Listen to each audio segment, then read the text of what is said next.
এক মালিক চিরঞ্জীব চিরস্থায়ী সর্বশক্তিমান দয়ালু মহাদয়ালুর নামে আরম্ভ করলাম। আসসালাতু আসসালামু আলাইকা ইয়া মুহাম্মদ মুস্তাফা সাল্লাল্লাহু আলাইহি ওয়াসাল্লাম। আসসালাতু আসসালামু আলাইকা ইয়া আহমদ মুস্তাফা সাল্লাল্লাহু আলাইহি ওয়াসাল্লাম। আসসালাতু আসসালামু আলাইকা ইয়া আম্বিয়া আলাইহিস সালাতু সালাম। আসসালাতু আসসালামু আলাইকা ইয়া আউলিয়াইল কামিলিন রহমতুল্লাহি আলাই। হে আদম ও জিন সন্তানগণ, মহাপবিত্র মহাগ্রন্থ কুরআনের প্রতি আসুন, মুসলমান হন, নিজে বাঁচুন, পৃথিবী বাঁচান, আর পাঠ করুন আখিরি কলিমা শরীফ, লা ইলাহা ইল্লাল্লাহু আখিরুন নবী নূর মুহাম্মদ রাসূলুল্লাহ সাল্লাল্লাহু আলাইহি ওয়াসাল্লাম। বাংলা অর্থ: আল্লাহ ব্যতীত কোনো উপাস্য নেই। মুহাম্মদ সাল্লাল্লাহু আলাইহি ওয়াসাল্লাম আল্লাহর শেষ নবী, রসুল ও আলো। নিঃসন্দেহে ইসলামই আল্লাহর নিকট একমাত্র ধর্ম। যাহাদেরকে কিতাব দেওয়া হয়েছিল তাহারা পরস্পর বিদ্বেষবশত তাহাদের নিকট জ্ঞান আসিবার পর মতনৈক্য ঘটাইয়াছিল। আর কেহ আল্লাহর নিদর্শনকে অস্বীকার করিলে আল্লাহ তো হিসাব গ্রহণে অত্যন্ত তৎপর। সূরা ইমরান আয়াত নং 19। কেহ ইসলাম ব্যতীত অন্য কোনো ধর্ম গ্রহণ করিতে চাহিলে তাহা কখনো কবুল করা হইবে না, এবং সে হইবে আখিরাতে ক্ষতিগ্রস্তদের অন্তর্ভুক্ত। সূরা ইমরান আয়াত নং 85। এই কিতাব আমি অবতীর্ণ করিয়াছি যাহা কল্যাণময়, সুতরাং উহার অনুসরণ করো এবং সাবধান হও, তাহা হইলে তোমাদের প্রতি দয়া প্রদর্শন করা হইবে। সূরা আনআম আয়াত 155। হে মুহাম্মদ সাল্লাল্লাহু আলাইহি ওয়াসাল্লাম, আমি তো আপনাকে বিশ্ববাসীর জন্য রহমত স্বরূপই প্রেরণ করিয়াছি। সূরা আম্বিয়া আয়াত নং 107। মহাপবিত্র মহাগ্রন্থ কুরআনের আলোকে সকল আদম ও জিন সন্তানদেরকে সতর্ক করা যাচ্ছে যে স্ব ইচ্ছায় বিনা শর্তে ভিতরে বাহিরে নিজেকে পূর্ণ মুসলমান হিসেবে গড়ে তোলার জন্য।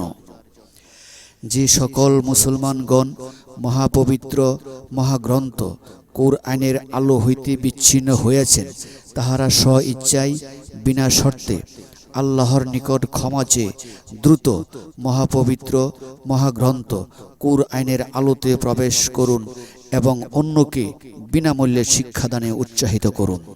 মহাপবিত্র মহাগ্রন্থ কুরআনের একটি বাণী কেউ অস্বীকার করিলে, অমান্য করিলে, গোপন করিলে তাহাকে মুসলমান হিসেবে গণ্য করা হইবে না।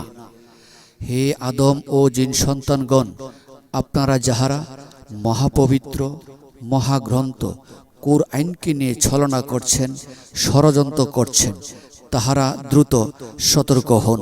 হে আদম ও জিন সন্তানগণ, যদি আপনাদের কল্যাণ চান, পৃথিবীর কল্যাণ চান, তাহলে মুসলমান আপনাদের হতেই হবে। তাহা না হইলে আল্লাহর অদৃশ্য আঘাতে এই সুন্দর পৃথিবীকে ধ্বংস করে দেওয়া হবে, আর আপনাদেরকে নিক্ষেপ করা হইবে ভয়ঙ্কর স্থান নরকের অগ্নিসাগরে।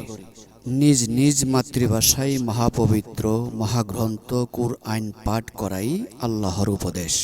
সূরা ইউসুফ আয়াত নং 2, সূরা ইব্রাহিম আয়াত নং 4, সূরা মারইয়াম আয়াত নং 97, সূরা তোহা আয়াত নং 113, সূরা জুমার আয়াত নং 28, সূরা হামিম আশ-সিজদা আয়াত নং 44, সূরা শুরা আয়াত নং 7, সূরা যুখরুফ আয়াত নং 3, সূরা দুখান আয়াত নং 58। মুর্শিদে আলম আশিকুন নবী চিরকুমার ইমাম মহামায়া সুলাইমান আলমের স্মরণীয় ও পালনীয় বাণী। নিজ নিজ মাতৃভাষায় মহাপবিত্র মহাগ্রন্থ কুরআন পাঠ করিয়া উহার অর্থ ও মর্ম যথাযথভাবে অনুধাবন না করা পর্যন্ত পবিত্র ইসলাম হইতে মূর্খতা দূর করা সম্ভব নয়। তাই স্ব ইচ্ছায় প্রতিটি মুসলমান নরনারী নিজ নিজ মাতৃভাষায় মহাপবিত্র মহাগ্রন্থ কুরআন পাঠ করা আবশ্যক। হে আদম ও জিন সন্তানগণ, আপনারা যদি পৃথিবীতে আনন্দে বসবাস করতে চান, তাহলে মহানবী শেষ নবী নূর মুহাম্মদ রাসূলুল্লাহ সাল্লাল্লাহু আলাইহি ওয়াসাল্লাম ওনার আগমন দিবস উপলক্ষে আনন্দ করুন, অর্থাৎ পবিত্র ঈদে মিলাদুন্নবী সাল্লাল্লাহু আলাইহি ওয়াসাল্লাম পালন করুন। হে আদম ও জিন সন্তানগণ, আপনারা যদি পৃথিবীতে সম্মান ও নিরাপদে বসবাস করতে চান, তাহলে মহানবী শেষ নবী নূর মুহাম্মদ রাসূলুল্লাহ সাল্লাল্লাহু আলাইহি ওয়াসাল্লাম ওনার উপর রহমতের দোয়া পাঠ করুন এবং যথাযথভাবে দাঁড়িয়ে ওনাকে সালাম জানান অথবা বিশ্ব শান্তির সালাম মোবারক পাঠ করুন।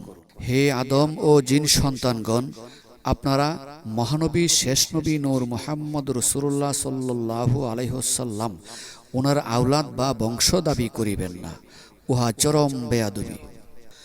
হে আদম ও জিন সন্তানগণ, পবিত্র ইসলাম পালন ও প্রচারের দায়িত্ব আপনাদের, রক্ষার দায়িত্ব আল্লাহ মালিকের।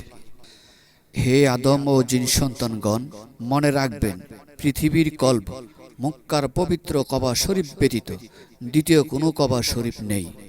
হে আদম ও জিন সন্তানগণ, মনে রাখবেন মসজিদুল আল আকসা আপনাদের একটি মসজিদ ব্যতীত আর কিছু নয়। হে আদম ও জিন সন্তান প্রতিনিধিগণ, আপনারা মহান সোমবার দিনে ছুটি ঘোষণা করুন, এতে আপনাদের বিশেষ কল্যাণ হবে দুনিয়াতে।